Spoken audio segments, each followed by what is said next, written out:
prefer bagels over traditional toast? Well, now that you've got the smart oven, you don't have to step out to a cafe for your bagel fix. A cafe-quality smoked salmon bagel can be made in your very own kitchen. Here's how. Set your oven to the middle rack position. When making bagels, the smart oven has room for up to 6 bagels, and you have complete control over the toasting darkness of your bagels with the temperature dial. This capability is really clever because browning can vary from bagel to bagel, particularly those made from white, dark, and seeded breads. If you're using frozen bagels, use the frozen button.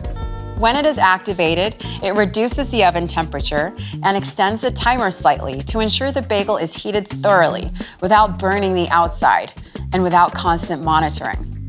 When you're ready, hit the Start Cancel button to commence bagel browning. The LCD will turn orange and your timer will begin automatically. Be sure to open the door slowly when the rack is in this position to prevent the rack from ejecting too quickly. While we're waiting, you might be thinking, what's the difference between the toast and bagel function? It's a good question. The main difference is that when using the bagel function, the Element IQ system delivers more heat from the top of the oven to ensure you achieve that classic golden glow. A homemade cream cheese and salmon bagel with pickled cucumbers and crust salad. What a way to start your day, right?